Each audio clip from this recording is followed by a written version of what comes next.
iEyes, an Apple Arkansas wearable device, is reportedly on track for 2020. It's no secret that Apple is high on augmented reality. Tim Cook has been touting the new tech as the next big revolution even before Apple released ARKit for iOS at WWDC in June. But a new report suggests its ambitions go far beyond the iPhone. According to Bloomberg's Mark Gurman, Apple is aiming to launch an Arkansas wearable in 2019, with plans to start shipping in 2020. Sources tell the publication that the device will have its own display and run on a new chip and operating system, unlike Samsung's Gear VR and Google's Daydream headsets, both of which rely on phones to do the heavy lifting. The $200 Oculus Go will be a standalone device, but it focuses on virtual reality, not augmented reality. An Arkansas headset would be a major expansion of Apple's wearable platform, which thus far consists solely of Apple Watch. While the report doesn't specify whether the new device would be larger than a standard pair of eyeglasses, but Cook recently told The Independent that current headsets on the market were not up to Apple's lofty design standards. Anything you would see on the market anytime soon would not be something any of us would be satisfied with.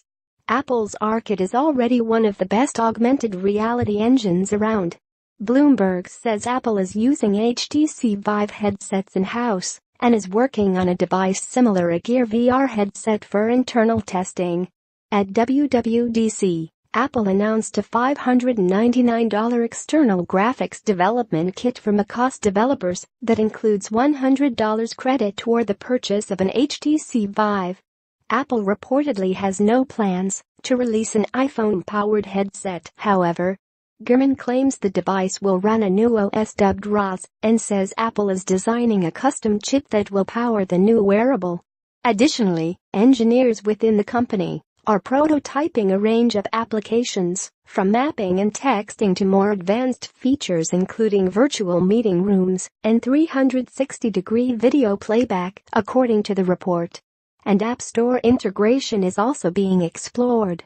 Finally, Bloomberg reports that Apple is gearing up to release a new version of ARKit next year that will bring a new technology called persistent tracking that remembers accurately where a digital object was placed in a virtual space.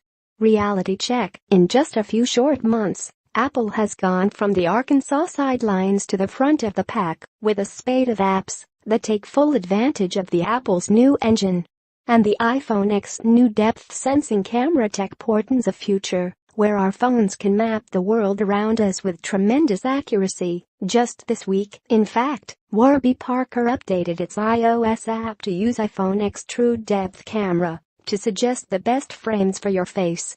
By 2020, Apple will already have 2 iterations of iPhone X under its belt, and there's no telling how advanced its True Depth technology will be. It might seem like a long way off, but this is how Apple operates. Rather than be first in line, it learns from others' missteps and successes to build the right product at the right time. Of course, we may never actually see an Arkansas wearable from Apple, but it's exciting to think of the possibilities here. Michael Simon covers all things mobile for Greenbot and Macworld. You can usually find him with his notes